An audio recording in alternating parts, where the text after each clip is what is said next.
right now I'm going to just read a quote from Edward Mendell House and what he had to say in a private meeting with Woodrow Wilson, president between 1913 and 1921, from the private papers of Woodrow Wilson. Quote, "Very soon, every American will be required to register their biological property in a national system designed to keep track of the people, and that will operate under the ancient system of pledging.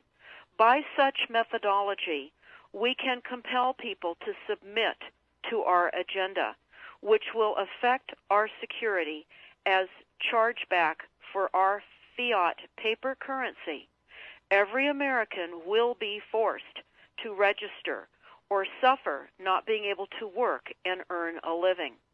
They will be our chattel, and we will hold the security interest over them forever by operation of law merchant under the scheme of secured transactions.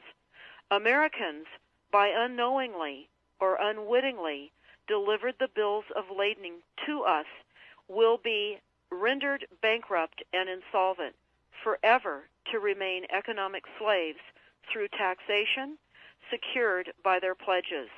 They will be stripped of their rights and given commercial value, designated to keep us a profit that will be none the wiser. For not one man in a million could ever figure out our plans, and if by accident one or two would figure it out, we have in our arsenal plausible deniability. After all, this is the only logical way to fund government, by floating liens and debt to the registrants in the form of benefits and pledges. This will inevitably reap us huge profits beyond our wildest of expectations and leave every American a contributor to this fraud, which we will call social insurance.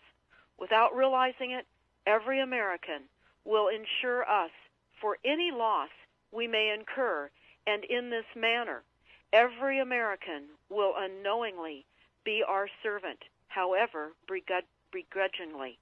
The people will become helpless, without any hope for their redemption, and we will employ the high office of the President as our dummy corporation to foment this plot against America.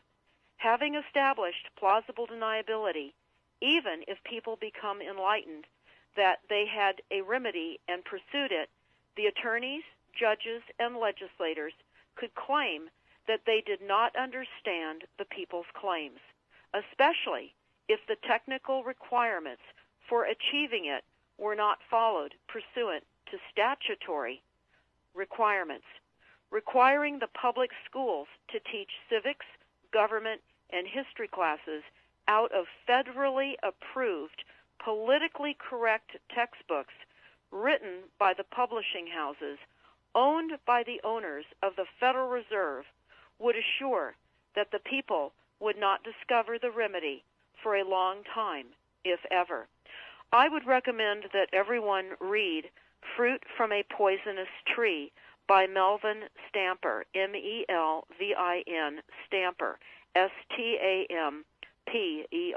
That is Fruit from a Poisonous Tree.